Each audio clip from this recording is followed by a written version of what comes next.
Il y a des éliminations qui font mal, et puis il y a celles qui obligent à regarder toute une légende autrement. Ce qui s'est passé entre le premier geste de Cristiano Ronaldo, avant le coup d'envoi et ses larmes, après le dernier coup de sifflet, raconte beaucoup plus qu'un simple huitième de finale perdu. Parce que, franchement, quand tu remets toute la séquence dans l'ordre, une question devient impossible à éviter. Est-ce que le football a enfin rendu son verdict sur le vrai héritage mondialiste de Cristiano? Avant d'aller plus loin, abonne-toi, laisse un like et dis-moi en commentaire si, selon toi, Cristiano a vraiment été à la hauteur de sa propre légende en Coupe du Monde. Pour comprendre pourquoi cette soirée pèse aussi lourd, il faut revenir au match lui-même.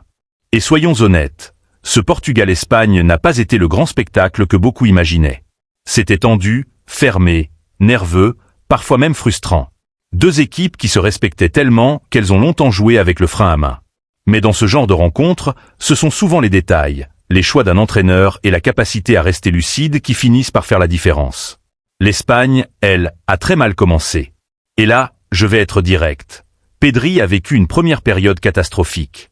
On parle d'un joueur censé organiser, accélérer, donner du sens au jeu espagnol. Pourtant, avant la pause, il n'a créé aucune occasion majeure, n'a gagné aucun duel et a accumulé les pertes de balles. Pour moi, le problème n'était pas seulement technique. Pedri semblait jouer avec une seconde de retard sur chaque action. Et à ce niveau, une seconde, c'est énorme. Lamine Yamal, lui aussi, a énormément souffert. Face à Nuno Mendes, il n'a presque jamais réussi à imposer son rythme dans le 1 contre 1. Le latéral portugais l'a suivi, agressé, enfermé, empêché de rentrer à l'intérieur. Et c'est seulement après la sortie de Nuno Mendes sur blessure que Lamine a commencé à respirer un peu mieux. Cela dit beaucoup du plan portugais. Couper les ailes espagnoles, obliger l'Espagne à jouer dans l'axe et attendre la moindre erreur. De l'autre côté, Portugal n'était pas là pour subir. À la 41e minute, Nuno Mendes a trouvé la barre d'Unai Simon sur une frappe qui aurait pu tout changer. L'Espagne a eu chaud. Très chaud. Et dans un match aussi fermé, ce genre d'action peut devenir le tournant définitif. Mais l'Espagne a aussi eu ses occasions. Diogo Costa a sorti deux arrêts énormes, notamment devant Lamine Yamal et Baena. Puis Oyarzabal a eu, à la 80e minute, le ballon que tous les attaquants rêvent d'avoir dans un match pareil. Un face-à-face, du temps, l'espace pour choisir. Il a manqué.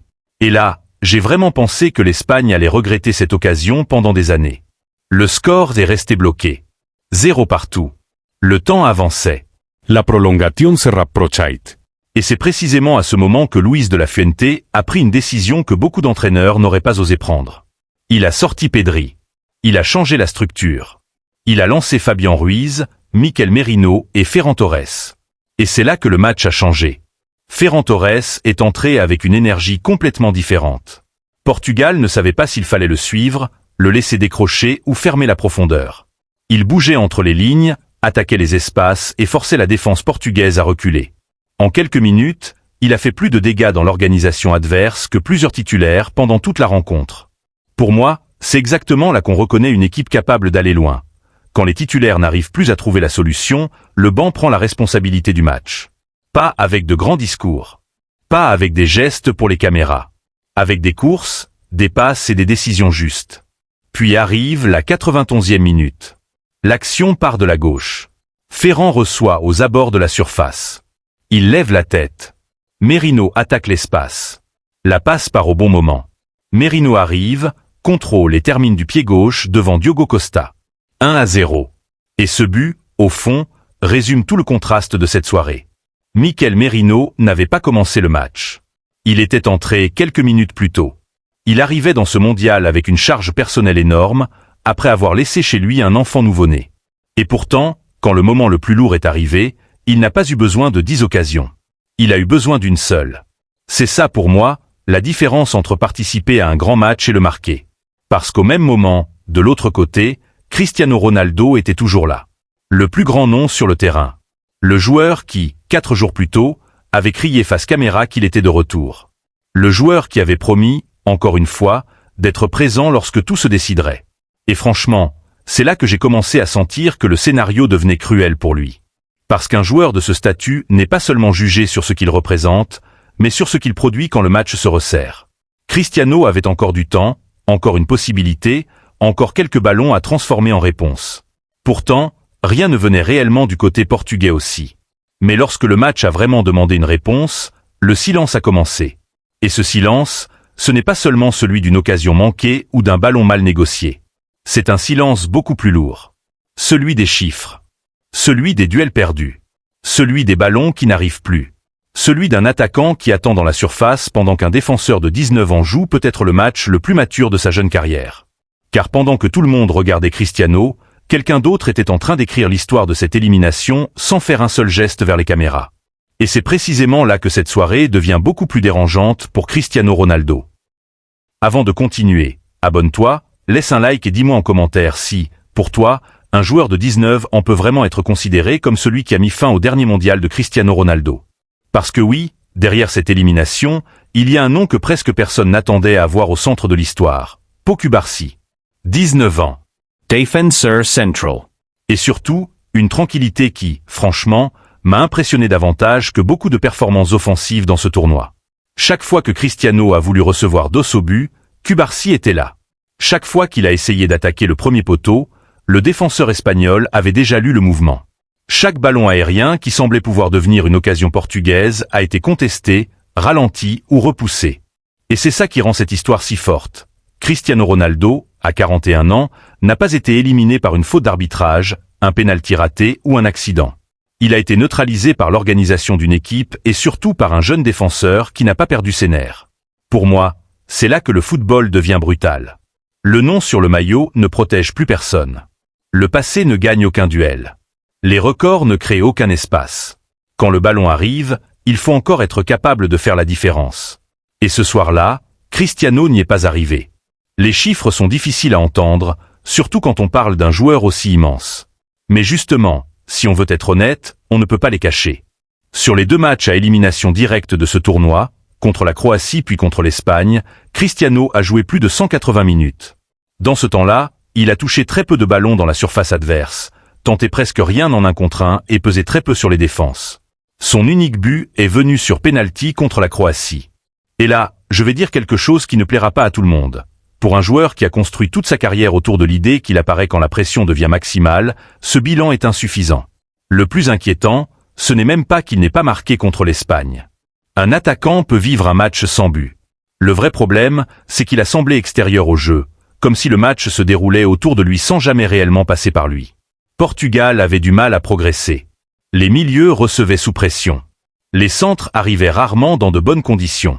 Et quand le ballon approchait enfin de la zone où Cristiano pouvait être dangereux, Cubarsí et la défense espagnole avaient déjà fermé la porte.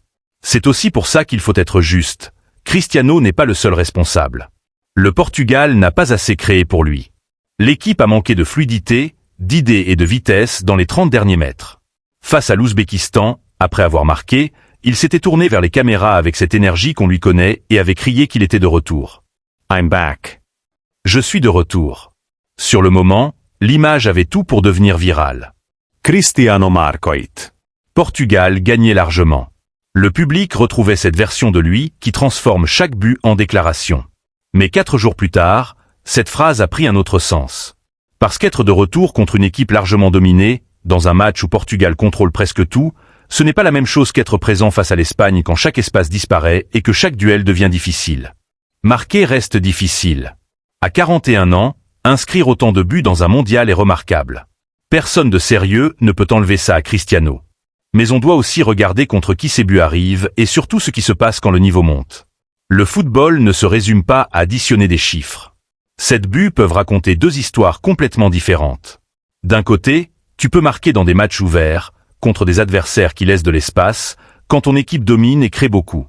De l'autre, tu peux être celui qui résout un match fermé quand personne ne trouve la solution. Et dans ce tournoi, quand Portugal a eu besoin de ce deuxième Cristiano, celui qui brise un grand match, il n'est jamais vraiment apparu. Et cette vérité devient encore plus lourde quand on repense à ce qui s'est passé avant même le coup d'envoi contre l'Espagne. Les caméras ont filmé Cristiano en train de se couvrir le visage avec les mains, puis de les écarter lentement, comme s'il révélait quelque chose au public. À 41 ans, pour son 6e mondial, il avait encore cette capacité à transformer son entrée sur le terrain en événement.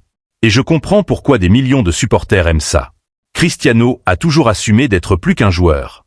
Il aime la scène, la tension, le défi, le regard des autres. Mais il y a un risque énorme quand tu te présentes comme le centre du spectacle. Le terrain peut te répondre. Et cette fois, il lui a répondu avec une froideur terrible. Pas de but. Aucun duel vraiment marquant. Aucun moment où l'Espagne a semblé paniquer à cause de lui. Pendant que Cristiano faisait tout pour rappeler sa présence, Cubarsí, lui, n'avait besoin de rien montrer. Il defendait. Il anticipait. Il empêchait les transmissions. Et plus les minutes passaient, plus le contraste devenait cruel. D'un côté, la légende qui voulait encore prouver qu'elle pouvait dominer la plus grande scène. De l'autre, un jeune homme de 19 ans qui jouait sans peur, comme si le nom de Cristiano Ronaldo n'avait aucun pouvoir particulier sur lui. Franchement, c'est probablement l'image tactique la plus forte du match. Ce duel entre une carrière qui touche à sa fin et une carrière qui commence à peine. Et le plus impressionnant, c'est que Cubarsí n'a pas gagné ce duel avec de la force pure. Il l'a gagné avec la lecture. Il savait quand avancer. Il savait quand rester. Il ne mordait pas sur les appels. Il refusait d'offrir à Cristiano le seul espace dont il avait besoin. Unai Simon avait expliqué avant le match que le danger principal était simple, ne pas laisser Cristiano recevoir dans la surface. L'Espagne a appliqué cette idée presque parfaitement. Et là, il faut aussi rendre du crédit au système de Luis de la Fuente. Parce que défendre Cristiano, ce n'est jamais seulement le travail d'un défenseur central. Il faut couper les centres, empêcher les passes verticales et obliger Portugal à jouer là où ça ne fait pas mal. L'Espagne l'a fait. Cristiano a été isolé. Puis le temps a tourné contre lui. 1 minute. Puis 5. Puis 10. Et à chaque nouvelle attaque portugaise qui échouait, on sentait que quelque chose devenait irréversible. C'est là que les caméras ont commencé à suivre son visage davantage que ses déplacements. Le capitaine savait. Il savait que ce n'était pas un match comme les autres. Il savait qu'il n'y aurait probablement pas de prochain mondial. Il savait aussi que le temps, cette fois, ne pouvait pas être négocié. Et quand le coup de sifflet final a retenti, Cristiano n'a pas immédiatement quitté le terrain. Il est resté. Il a regardé autour de lui. Puis son visage a changé. Et les larmes sont arrivées. Mais ce qui rend ces larmes si importantes, ce n'est pas seulement l'émotion d'un homme qui perd. C'est ce qu'elles disent quand on les met à côté de ses promesses, de ses chiffres et de tout ce qu'il avait voulu montrer quelques minutes plus tôt. Parce qu'à cet instant précis, deux lectures complètement opposées de Cristiano Ronaldo sont entrées en collision. Et c'est cette collision qui va décider comment on se souviendra vraiment de son histoire en Coupe du Monde. Les larmes de Cristiano Ronaldo après le coup de sifflet final peuvent être regardées de deux manières, et c'est précisément pour cela qu'elles sont si puissantes vraiment. La première lecture est humaine. Un homme de 41 n'en comprend que son dernier match de Coupe du Monde vient probablement de se terminer. 6 participations, 20 années d'attente, des records, des sacrifices, et toujours le même rêve, soulever ce trophée. À cet instant, je ne vois pas une star, mais un joueur qui comprend qu'une porte vient de se fermer pour toujours. Et franchement, il faut avoir un cœur de pierre pour se moquer de ça. Cristiano a donné une partie immense de sa vie au football. Il a construit son corps et sa carrière autour de l'idée qu'il pouvait repousser toutes les limites. Ses larmes sont légitimes. Elles rappellent que même les joueurs qui semblent invincibles rencontrent quelque chose qu'ils ne peuvent pas battre, le temps. Mais il existe une deuxième lecture, plus froide, plus inconfortable. Pour moi, on ne peut pas l'éviter si on veut parler honnêtement de son héritage en Coupe du Monde. Pendant 20 ans, Cristiano a répété qu'il voulait gagner ce tournoi. Il a parlé comme quelqu'un capable d'emmener Portugal jusqu'au bout. Pourtant, le bilan reste dur, aucune finale mondiale, aucune demi-finale, et trop peu de grandes performances à élimination directe. Mon avis est clair. Cristiano Ronaldo est l'un des plus grands joueurs de l'histoire.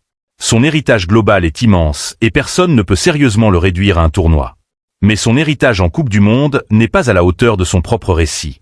On peut admirer sa carrière sans inventer une légende mondiale qui n'existe pas. On peut respecter ses records sans prétendre qu'il a dominé les matchs les plus difficiles. On peut aimer Cristiano sans fermer les yeux quand les chiffres deviennent gênants. Car les chiffres racontent quelque chose de simple. Quand le niveau du rival a augmenté, son influence a diminué. Le hat-trick contre l'Espagne en 2018 reste son grand chef-d'œuvre mondialiste. 3 buts, une performance immense, une soirée où il a porté Portugal presque à lui seul. Personne ne peut lui retirer ça. Mais justement, ce match ressort autant parce qu'il est resté une exception. Et cette fois, face à Espagne, le contraste était brutal. Cristiano avait parlé. Cristiano avait célébré. Cristiano avait rappelé aux caméras qu'il était encore là. Mais quand le match a demandé une action décisive, ce sont Ferran Torres et Mikel Merino qui ont changé l'histoire. Un remplaçant a créé le danger. Un autre remplaçant a marqué. Et le joueur le plus célèbre du terrain est resté enfermé dans le plan défensif adverse. Pour moi, c'est le résumé tactique du match. Portugal a joué avec un avant-centre dont le nom inspirait toujours la peur, mais dont les mouvements ne suffisaient plus à désorganiser une défense disciplinée. Cubarsí l'a compris. Il n'a pas joué contre la légende. Il a joué contre le joueur présent devant lui. À 19 ans, il n'a pas cherché le duel spectaculaire. Il a fermé les angles. Il a empêché les réceptions propres. Il a lu les appels. Il a laissé Cristiano s'éloigner des zones dangereuses. Et chaque minute sans occasion renforçait son contrôle sur le match. Et c'est là que la comparaison avec Messi revient forcément. Je sais que ce débat fatigue beaucoup de monde, mais il existe parce que les deux joueurs ont construit une partie de leur légende l'un contre l'autre. Dans ce tournoi, le contraste est fort. Messi, à 39 ans, continue d'avoir une influence directe quand son équipe traverse un moment compliqué. Cristiano, à 41 ans, reste dangereux dans certaines zones, mais dépend désormais davantage du service de ses partenaires et du contexte du match. Le problème, c'est que Cristiano a toujours vendu l'idée qu'il restait au sommet indépendamment du contexte. Et lorsque le terrain montre autre chose, la contradiction devient impossible à cacher. Il y en a une autre. Pendant des années, Cristiano a parlé comme quelqu'un qui ne se voyait jamais finir loin du plus haut niveau européen. Puis il est parti en Arabie Saoudite. Il a aussi expliqué que le mondial ne représentait que quelques matchs, qu'il ne fallait pas dramatiser. Puis il a pleuré comme un homme qui venait de perdre quelque chose d'irremplaçable. Je ne lui reproche pas ces contradictions. Elles le rendent humain. Mais elles montrent aussi que derrière le personnage extrêmement contrôlé existe un joueur qui a parfois besoin de raconter une version de lui-même plus forte que la réalité. Le geste avant le match disait « Regardez-moi ». Les larmes après le match disaient « C'est terminé ». Entre les deux, le terrain a parlé. C'est pour cela que je refuse deux excès. Je refuse ceux qui veulent humilier Cristiano, comme si cette élimination effaçait Manchester United, le Real Madrid, la Ligue des Champions, les buts, les trophées et 20 années au sommet. Mais je refuse aussi ceux qui veulent transformer chaque échec en preuve supplémentaire de grandeur. Cristiano quitte probablement la Coupe du Monde sans l'avoir gagnée et sans avoir dominé régulièrement ses matchs les plus importants. C'est une limite réelle dans une carrière immense. Pour moi, sa vraie grandeur n'a pas besoin qu'on falsifie cette partie de son histoire. Il reste un monument du football. Mais un monument peut avoir une pièce inachevée. La Coupe du Monde est cette pièce. Et le dernier tableau restera probablement celui de Dallas. Cristiano immobile, les yeux rouges, pendant que Espagne avance et que le tournoi continue sans lui. Le football est parfois injuste. Mais ce soir-là, il n'a rien caché. Et une légende qui comprend enfin que certaines histoires ne se terminent pas comme on les avait imaginées. Alors maintenant, abonne-toi, laisse un like et dis-moi en commentaire la vérité. Selon toi, le parcours de Cristiano en Coupe du Monde est-il à la hauteur de sa légende, ou restera-t-il le seul grand chapitre manquant de sa carrière ?